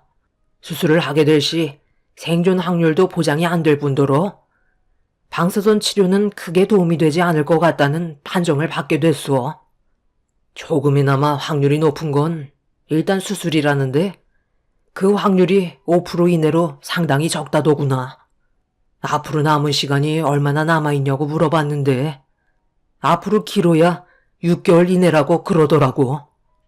이번에는 겨우 정신을 회복할 수 있었지만 언제 어디에서 갑자기 쓰러질지 모르고 종양이 내 압박 손상으로 인해 식물인간이 될 확률도 상당히 높은 상황이라 병원에 입원되어 있는 상태다.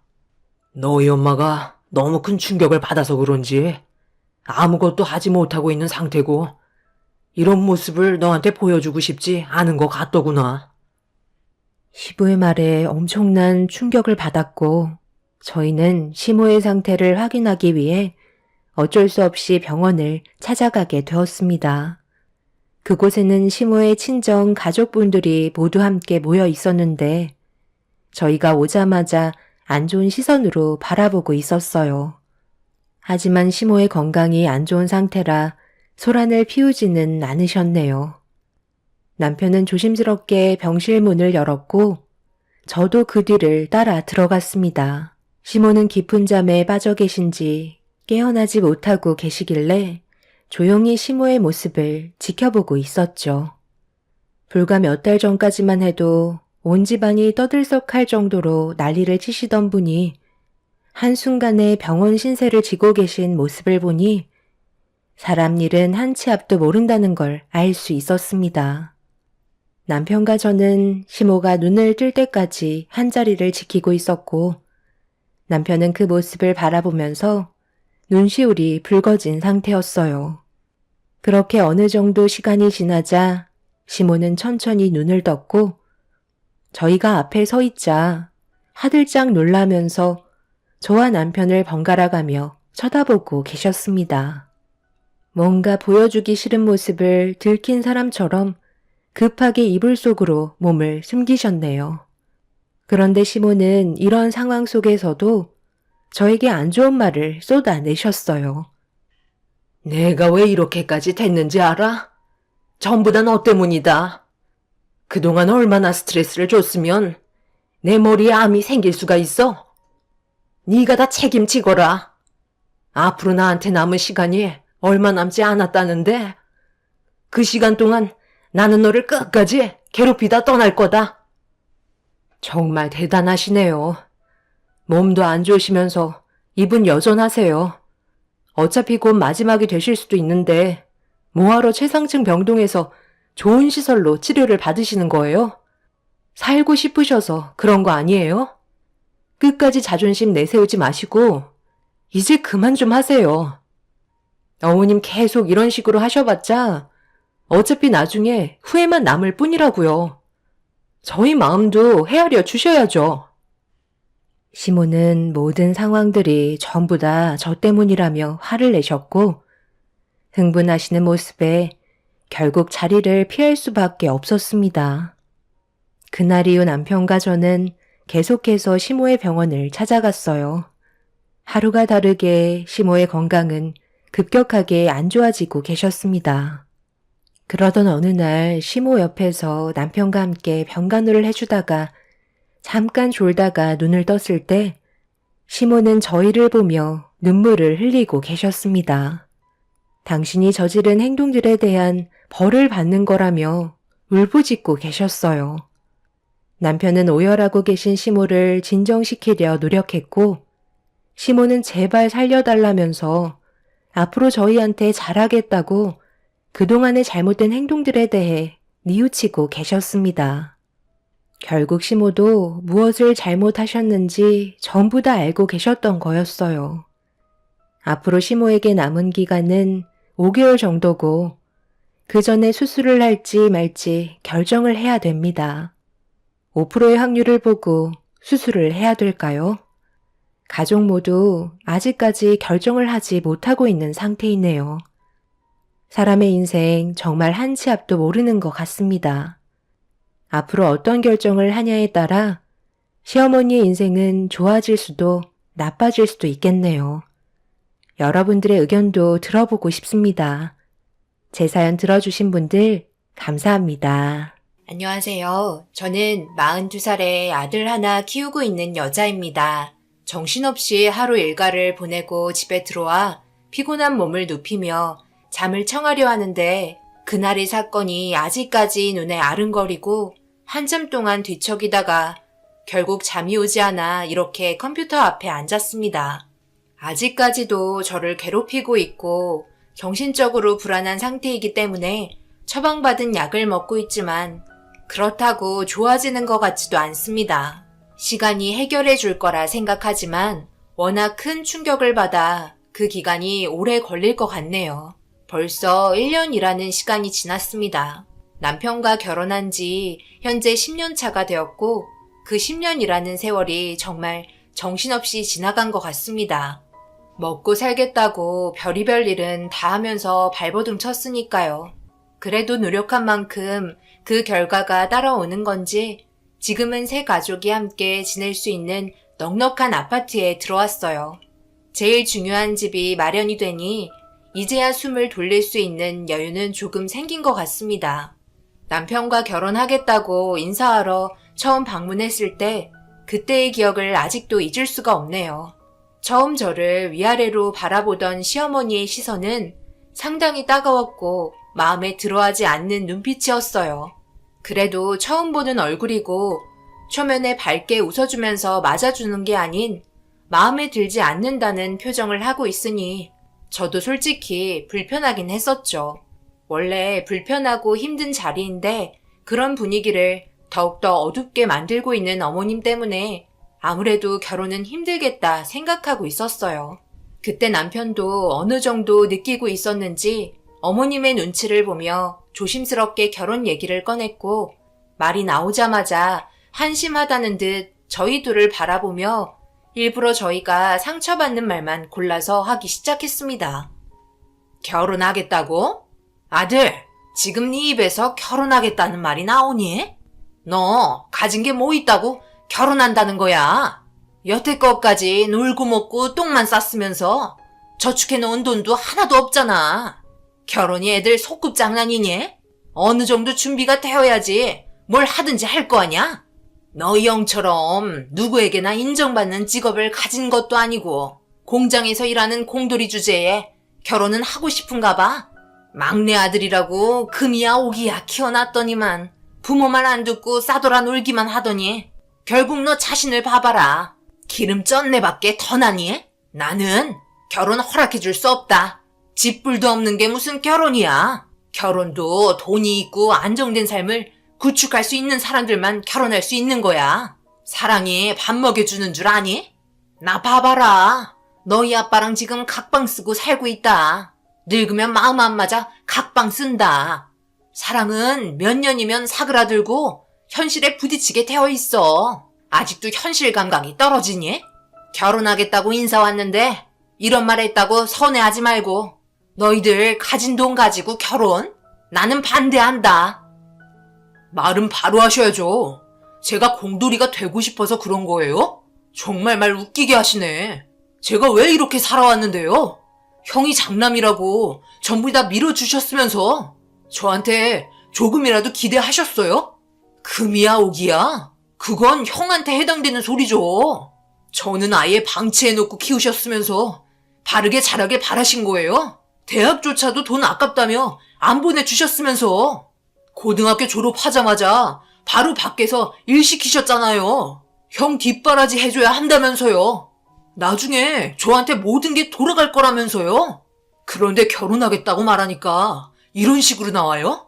어머니한테 허락 안 받아도 저는 지영이랑 잘 살아갈 수 있으니 잘 먹고 잘 사세요.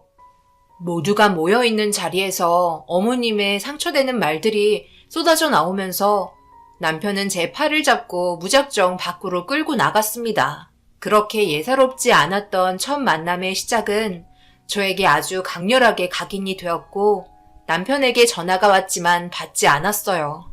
그동안 남편과 만나면서 듣게 된 내용으로는 아주버님이 어렸을 때부터 머리가 상당히 좋아서 부모님께서 많이 밀어주셨어요.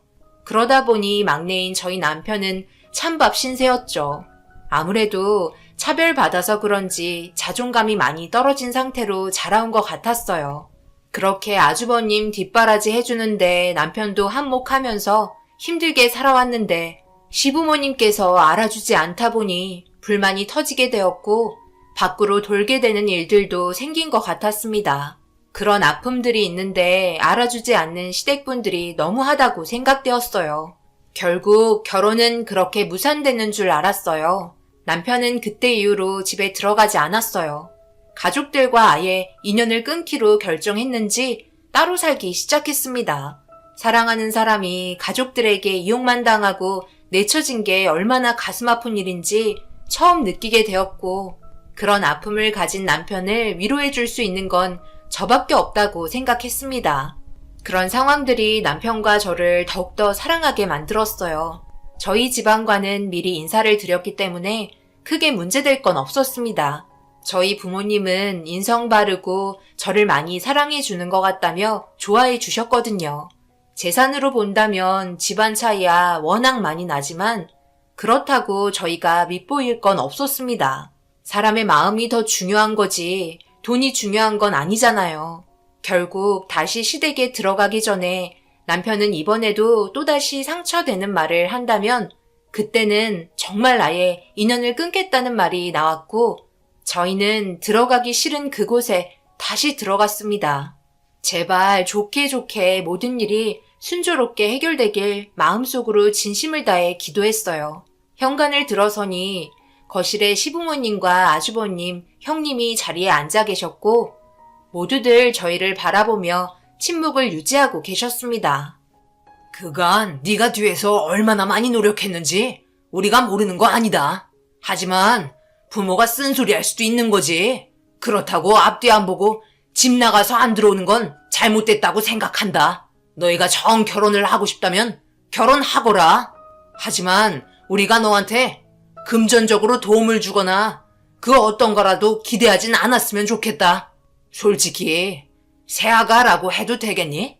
새아가 집안이 우리 집안과 너무 많이 차이가 나잖니? 금전적인 부분에서 우리의 요건을 맞출 수 없는 거 아니니? 그러니 받지도 않을 테니 주지도 않겠다는 소리야. 결혼식까지만 어느 정도 선에서 도와줄 거니까 알아서 잘 살아보길 바란다. 그래도 판사 집안 타이틀은 가져가잖아. 그거면 된 거지 뭘 바래? 한간 것도 아닌데 시간까지 내야 하고 우리 큰아들이랑 큰며느리가 시간이 얼마나 없는 줄 아니? 둘 다 판사라 그런 쓰잘머리 없는 곳에 시간 쓰는 게 얼마나 아까운데 이번 한 번만 참기로 했으니까 앞으로는 조용히 살 수 있겠지? 제발 뭐 하겠다는 말 안 했으면 좋겠다. 우리는 할 말 다 끝났으니 나가봐라. 우리도 저녁 먹으러 나가봐야 하니까. 알겠지? 그리고 너희 결혼하면 무슨 때대도 오지 마. 그냥 너희들끼리 알아서 살아. 정말 너무한다고 생각했어요. 이렇게 대놓고 편애하는 건 아닌 것 같아 저도 모르게 표정 관리가 안 되더라고요. 이런 집안에서 도대체 어떻게 살았는지 남편이 오히려 대단한 것처럼 느껴졌습니다. 그냥 남편은 정말 내놓은 자식이나 다름없었어요.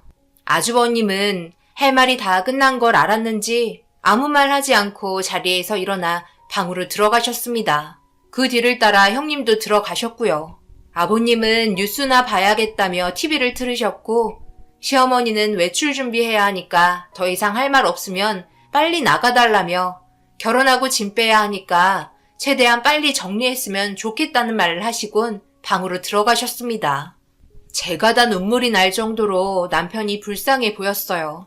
저희는 상견례도 하지 않았어요. 그럴 시간 없다며 결혼식만 빠르게 진행하자는 시댁 의견에 어쩔 수 없이 결혼식 때 얼굴 보며 인사드렸습니다. 저희 부모님이 먼저 시댁에 인사를 드렸는데 인사조차 받기 싫다는 얼굴 표정으로 억지 인사를 하셨고 결혼식이 끝나자마자 시부모님과 아주버님, 형님은 바로 결혼식장에서 나가셨습니다. 결혼도 끝이 났고 어머님이 말한 대로 더 이상 얼굴 볼 일 없을 줄 알았어요. 차라리 저도 그렇게 하는 게 속 편할 것 같았습니다. 남편 또한 인연 끊을 거니 신경 쓰지 말라면서 밝은 얼굴로 저희 집안과 친척분들께 예의 바르게 인사하면서 친근하게 다가갔어요.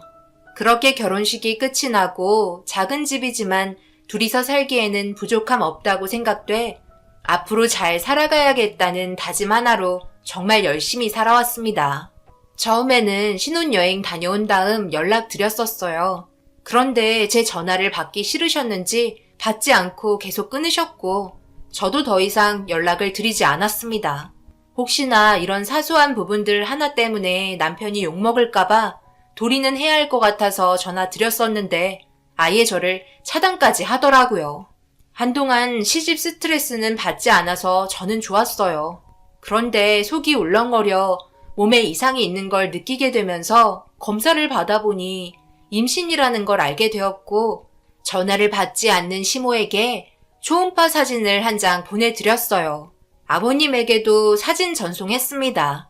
그러자 시어머니께 전화 한 통이 왔고 받아보니 몇 달 뒤 명절날이라 첫 명절은 그래도 가족과 함께 지내야 되지 않겠냐며 시간 내서 오라는 말이었습니다. 어머님께 전화 왔어. 이번 명절이 그래도 결혼하고 첫 명절이니까 참석은 했으면 좋겠다고 말씀하시네. 임신한 것도 알고 계시고. 누가 간대? 나는 안 갈 거니까 당신도 갈 생각 하지 마. 간다고 해서 좋은 말 하나 듣지도 못해. 지금 우리 잘 지내고 있잖아. 그렇긴 한데 괜히 당신 욕먹을까봐 그렇지. 가뜩이나 좋게 봐주시지도 않는데 나라도 좋게 보여야 하지 않겠어? 임신하고 출산했는데 연락 한 통 없었다고 난리치시면 전부 당신한테 뭐라고 할 테고 우리 남편이 그런 말 들으면 내 마음도 아프잖아. 그래서 그런 거지. 내가 봤을 때는 무슨 날 되면 찾아오지 말라고 하셨지만 명절날만큼은 참석하길 원하시는 것 같아. 제 입장은 아무리 등을 돌리려고 해봤자 가족이라는 인연을 끊기 쉽지 않다는 거 잘 알고 있었어요. 족쇄 같은 거라고 하잖아요. 끊으려야 끊을 수 없기 때문에 조금이라도 남편이 잘 보였으면 좋겠고 차별받지 않았으면 하는 바람이었습니다. 그렇게 첫 명절날 일찍 들어가 인사를 드렸고 시모는 바쁘게 명절 음식 준비를 하고 있었습니다. 형님은 소파에 누워 TV를 보고 계시더라고요. 아주버님은 누구와 통화를 하고 계셨고 아버님은 방에서 주무시고 계셨습니다. 저희가 집에 왔는데도 그 누구도 저희를 반겨주지 않았어요. 그런데 시모가 저를 보자마자 앞치마를 던졌고 와서 일손이나 거들라며 전부치는 뒤집개를 주셨습니다. 그런데 형님도 며느리인데 TV 보고 계시는 모습이 눈에 거슬리더라고요. 왜? 너는 주방에서 전 부치고 있는데 큰 며느리는 소파에 앉아 TV 보고 있으니까 마음에 안 드니? 너도 대접받고 싶으면 판사 정도는 됐어야지. 얼마나 힘들겠니? 너는 그냥 자리에 앉아 아무 생각 없이 키보드나 두들기며 월급 받지만 판사는 그렇지 않다는 거 잘 알고 있지? 이럴 때라도 쉬어줘야 일을 할 수 있는 거야. 너랑은 차원이 달라. 그러니까 불만 가질 생각할 시간에 전이나 하나 더 붙이거라. 시간 없다. 오늘 큰며느리 사돈댁 가야 한다고 하더라. 얼른 보내줘야지. 너는 남아도는 게 시간이니까 저녁은 나중에 먹어도 되지. 여기 있는 전 전부 사돈댁으로 포장해서 가야 하니까 최대한 빠르고 정성스럽게 붙여서 차곡차곡 넣어두거라. 일 끝나면 주방에서 네가 그렇게 사랑하는 네 남편이랑 밥 먹고 들어가면 된다. 알겠지? 그리고 임신했다고? 뭐하러 임신까지 했니? 뱃속에 있는 아이한테 미안하지도 않아? 가진 것도 없으면서 가난을 대물려 주려고? 걔가 뭔 잘못이니? 우리 큰며느리처럼 판사 정도는 돼야 태어났을 때 축복받으며 앞길이 창창하게 열리지. 아유, 옛날부터 없는 것들이 자식들은 아무 생각 없이 막 싸지른다니까. 그게 웬 줄 알아? 자식들만이 낳아야 돈을 벌어올 거 아냐. 그래서 그런 거야. 시모의 말이 점점 심해지자 저도 모르게 시모를 째려봤고 그런 표정을 보더니 니까짓게 째려보면 어쩔 거냐는 시선을 주곤 주방에서 나가셨습니다. 살면서 이런 사람들 처음 겪어봐서 그런지 적응이 되지 않았고 정말 짜증이 나더라고요. 그런데 남편이 일손을 도와주려고 주방으로 들어왔어요. 저와 시모가 나눈 대화를 듣지 못했던 남편은 별 문제 없어 보였어요. 한참 동안 아주버님과 대화한 것 같았길래 무슨 대화를 했는지 물어봤는데 듣게 된 내용은 정말 충격이었어요. 여태까지 자기가 잘해서 여기까지 온 거지 남편 도움을 받아서 판사가 된 건 아니라며 남편이 도움 준 거에 대해 자꾸 언급하지 말라며 한참 동안 아주버님은 남편에게 집안 분위기 망친다며 훈계를 하고 있었던 거였고 결혼을 하고 며느리로서 이건 아닌 것 같아 뒤집개를 강하게 바닥으로 내리쳤고 제가 씩씩거리자 모두들 놀란 듯 저를 이상하게 바라보고 있었습니다. 형님은 이 집 며느리 아니에요? 왜 저만 명절 음식을 준비해야 되는 거죠? 친정 갈 때 싸갈 음식을 왜 제가 만들어야 하냐고요. 참 명절이라며 살살 굴려 저희 불러놓고 일 시켜 먹으려고 한 거예요? 같이 명절 보내는 거면 서로 도와가면서 해야지. 불공평하게 누구는 소파에 누워서 TV 보고 누구는 방에 들어가 자고 있고 누구는 자기 판사인 게 자랑인 것 마냥 함부로 훈계하고 있고 누구는 임신한 거 가지고 생각 없다며 한심하게 쳐다보고 있는 이런 게 가족이에요? 이런 식으로 왜 명절을 보내야 하는 건데요? 저도 정말 참다 더 이상은 못 참겠네요. 정식으로 저희 남편과 결혼했고 이 집 며느리니 저도 할 말은 할 수 있다고 생각해요.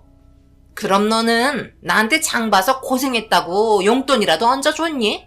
우리 큰며느리는 나한테 현금으로 아주 두둑하게 고생했다며 용돈도 줬는데 너는 나한테 뭘 줬냐고. 아, 임신? 그거 축하받으려고 온 거야? 너 임신한 거랑 나랑 뭔 상관이냐? 실질적으로 나한테 득이 되는 무언가를 줘야 내가 너를 이뻐하던 뭘 하던 할 거 아니야. 그리고 왜 자꾸 동등하게 취급받으려고 하는 거니? 집안 자체가 다르잖아. 제발 현실을 좀 받아들이거라. 너희 집안이 강남 재벌 정도 된다면 내가 떠받들 수 있겠지. 명절이라고 용돈 지어주지도 못하면서 사랑받고 싶다는 그런 못된 심보 좀 버리거라. 아유, 됐다. 너희 필요 없으니까 당장 나가. 더 이상 저희와 연락 안 하셨으면 좋겠어요. 저희도 다시는 연락하지 않을게요. 앞으로 서로 모른 척하고 그냥 살아요. 이렇게 사는 게 도대체 무슨 의미예요? 남보다 못한 가족 차라리 없는 게 더 낫겠네요. 여보, 나가자. 다시는 여기에 발도 들이지 마. 더 이상 이런 취급받는 건 아닌 것 같아 남편이랑 짐 챙겨 나갔습니다. 이해할 수 없는 집안과 엮이는 게 싫었고 하대 받으면서 왜 살아야 하는지 납득할 수 없었어요. 한참 동안 분노를 가라앉히지 못해 씩씩거리고 있자 아무 말 없이 제 어깨를 쓰다듬어주며 저를 차에 태웠고 그렇게 집으로 향했어요. 남편은 처가댁으로 바로 가자고 했지만 이런 기분으로 부모님 얼굴 봐봤자 좋은 분위기 만들지 못할 것 같아 그냥 집으로 갔습니다. 시댁 가족분들 손해볼 거 없다는 것처럼 남편과 저에게 전화 한 통 오지 않았고 그렇게 인연 끊고 산 지 10년이라는 시간이 흘렀어요. 얼굴 안 보고 사니까 너무 좋았어요.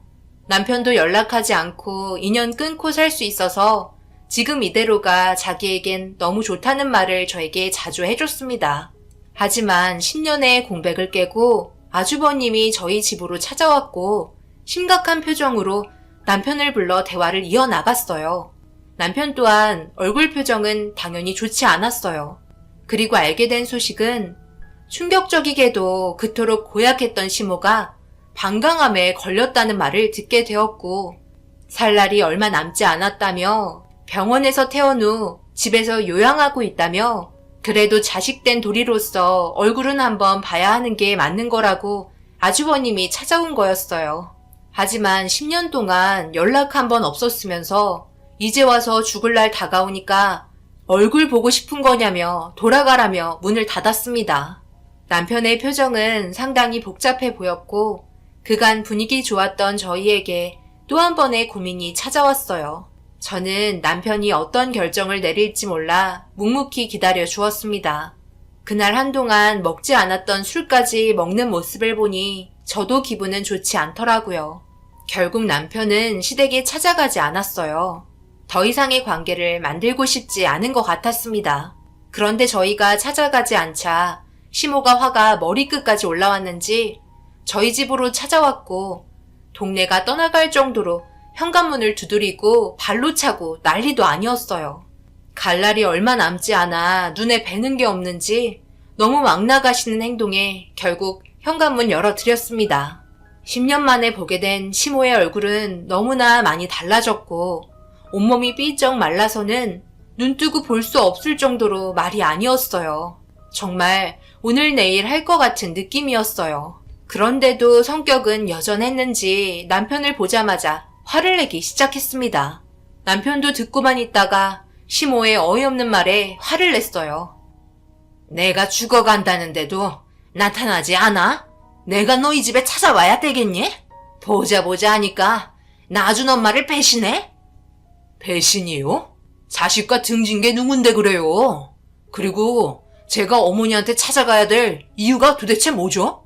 좋은 말도 듣지 않고 가봤자 일만 시켜 먹을 텐데 왜 가야 하냐고요? 여기까지 찾아올 체력이 있는 거 보니까 아직 살만 한가 보네요. 남편과 시모는 소리 높여 서로 다투기 시작했어요. 아무래도 시모가 몸이 좋지 않아서 그런지 헐떡거리며 힘들어하고 있었습니다. 그런데 10년 동안 무슨 일이 있었는지 시댁 집안에 문제가 생긴 것 같았어요. 시모는 진정이 필요한지 소파에 털썩 주저앉았고 그동안 무슨 일이 있었는지 급하게 설명을 하기 시작했어요. 저희가 먼저 말을 꺼내지도 않았는데 많이 급해 보였습니다.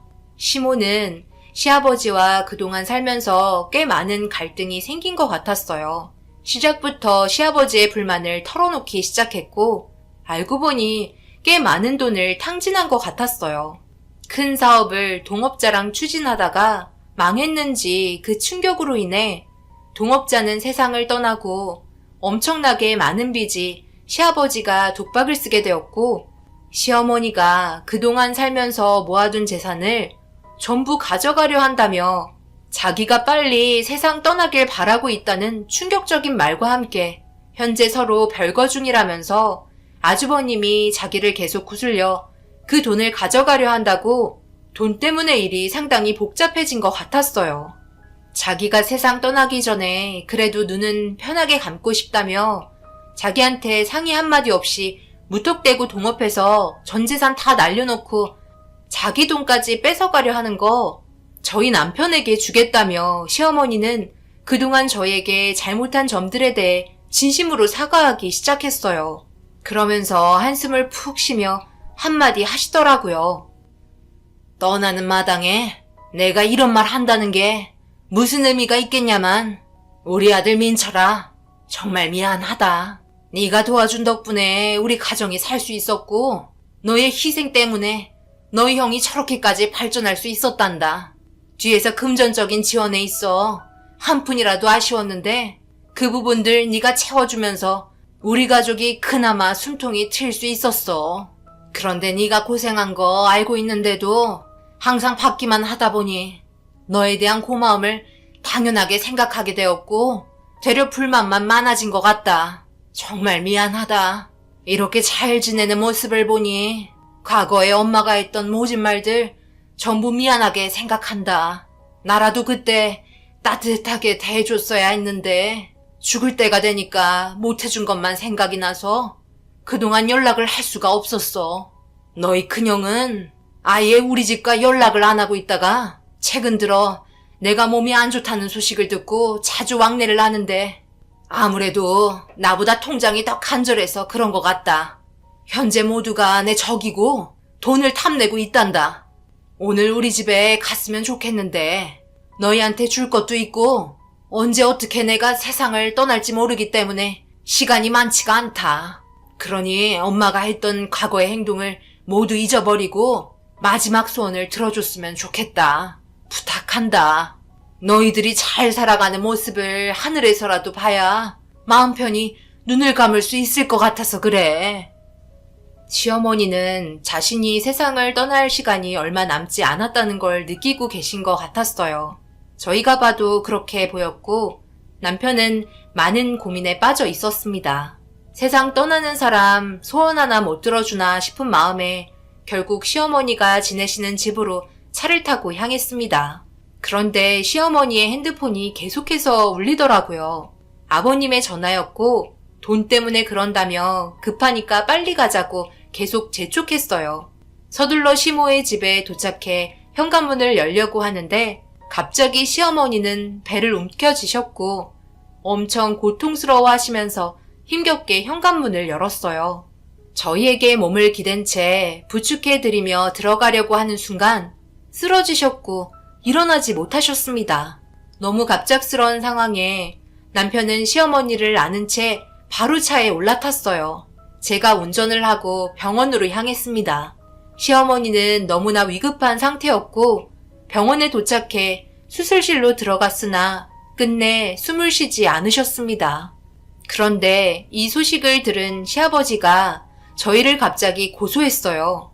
요양해야 될 사람을 저희가 정신적인 쇼크 상태로 만들어 세상 떠나게 했다며 소송을 걸었고 말도 안 되는 일로 인해 법적으로 싸워야만 했습니다. 부모가 자식을 상대로 소송을 걸 거라곤 생각하지 못했어요. 아무래도 시어머니가 가지고 계신 돈 때문에 이렇게까지 행동하는 것 같았습니다. 결국 저희도 법적으로 준비하게 되었고 왜 저희가 결백을 주장해야 하는 건지 전혀 이해되지 않았어요. 일단 시어머니의 장례가 우선이기 때문에 절차대로 장례식이 진행이 되었고 남편은 장례가 끝이 나고 어머님 집으로 들어갔어요. 여기저기 정리가 하나도 되지 않은 집을 청소하고 있는데 어머님 방 화장대 위에 편지 한 통이 올려져 있더라고요. 그리고 그 안의 내용은 시모의 유서였습니다. 시어머니가 소유하고 있는 재산을 전부 저희 남편에게 주겠다는 말이었어요. 편지 내용을 같이 읽고 있다가 통장이 어디 있는지 알 수 있었고 통장 안에는 7억 정도의 금액이 저축되어 있었습니다. 그런데 그 순간 갑자기 여러 사람이 시어머니 집에 들이닥쳤고 남편의 팔목에 수갑을 채우며 충격적인 말을 꺼냈습니다. 시아버지가 저희 남편을 고소했어요. 그 이유는 시모의 재산을 남편이 탐내려고 저지른 행동이었다는 말도 안 되는 내용이었고 손에 통장을 들고 있는 모습을 보자 딱 걸렸다며 현장 체포했다고 전화를 하고 있었습니다. 말도 안 된다며 난리를 치자 일단 경찰서에서 조사를 받자고 연행되었어요. 너무 황당한 상황에 경찰에게 설명을 하면서 유서까지 보여줬는데 시아버지는 저희 남편이 잡혔다는 말을 듣자마자 달려와서는 시어머니의 유서까지 조작된 거라며 계속해서 거짓말을 하셨어요. 결국 이 문제 때문에 남편이 아주버님께 전화했지만 놀랍게도 자기는 모르는 일이라며 자기 이미지가 있는데 가족끼리 다투는 것까지 참견해야 하냐고 전화를 끊으셨고 형님에게 다시 전화를 했지만 10년이 지나고 나서 돈이 욕심나니까 도움 청하려는 거냐며 아무것도 도와줄 수 없다면서 끊어버렸습니다. 너무나 황당했었죠. 우리 아내가 떠나려고 하니까 재산 때문에 접근한 겁니다. 제가 이런 사실 하나 모를 것 같아요. 어떻게 된 게 장례가 끝이 나자마자 집에 들어가 통장을 꺼낼 수 있겠어요? 전부 계획적이 아니면 납득하기가 힘든 상황이네요. 아비는 제가 자식 잘못 키운 죄로 대신 벌을 받아야겠지만 그렇게 한들 자식이 자기 잘못을 뉘우치겠어요? 지금 당장 징역 10년은 때려야 할 것 같네요. 감히 자기 엄마의 재산을 노리고 접근해? 불효자 같은 놈. 시아버지의 말도 안 되는 내용들에 경찰은 전적으로 시아버지를 믿고 있었고 남편은 그게 아니라며 부정하고 있었습니다. 이 문제 때문에 법적인 다툼까지 이어졌고 재산 문제로 저희가 휩쓸리게 될 거라곤 전혀 생각하지 못했어요. 변호사를 선임해 아버님의 말도 안 되는 거짓말에 대응하기 시작했어요. 역시나 모든 상황을 알고 있어서 모든 내용이 번복되지 않고 안정되어 있었지만 시부는 모든 진술이 일관성이 되지 않았고 결국 거짓으로 판명돼 역으로 고소를 당하고 말았어요. 남편은 시아버지를 절대 용서하지 않았습니다. 그런데 저희가 알지 못했던 또 다른 사건이 있었고 금전적인 문제 때문에 시어머니는 아버님께 몹쓸짓까지 당하며 지내고 있었어요. 어머님 집을 정리하다가 나온 녹음된 내용들에 결국 징역을 살게 되었고 자신의 잘못을 전부 인정했습니다. 독박 쓰게 된 엄청난 빚 때문에 스트레스 받아서 그런 거라며 돈을 제때 줬으면 절대 그러지 않았을 거라고 변명을 하고 있었어요. 온 집안이 순식간에 무너지고 있는 모습을 뒤에서 지켜보는데 그동안 힘들게 싸워봤자 한순간에 무너질 수 있다는 걸 알게 되었습니다. 아버님의 사악한 모습 때문에 정신적인 충격을 너무 크게 받았는지 지금까지도 그날의 기억들이 쉽게 지워지지가 않네요. 그리고 최근에 아주버님과 형님이 결국 이혼까지 했더라고요. 아무래도 불안정한 가정 환경에 놓이자 형님 집안에서 입김을 불어넣은 것 같았습니다. 아무래도 이미지가 중요한데 아버님의 행동이 안 좋은 소문을 유발하고 있었던 것 같았습니다. 온 집안이 풍비박산 났지만 되려 저희는 서로 더욱더 끈끈해졌고 지금 현재까지 아주 잘 살고 있네요. 시모가 남겨둔 통장은 아직까지 일단 가지고 있습니다. 어떻게 해야 할지 고민 중이고 생각이 좀 더 필요할 것 같아요. 저희 재산이 되었으니 저희가 알아서 해도 되지만 그동안 살면서 별의별 일이 너무 많았기 때문에 큰돈이 들어왔는데도 마음이 편하지 않네요. 저희 부모님은 저희 남편이 그동안 고생한 보상이라며 마음 편히 사용하라고 얘기하고 있습니다. 앞으로 저희 가족에게 더욱더 좋은 일들만 가득했으면 좋겠어요. 이 글을 끝으로 더 이상 과거의 기억들 때문에 힘들지 않았으면 좋겠습니다. 제 사연 들어주신 분들 오늘 하루도 항상 응원하겠습니다. 감사합니다.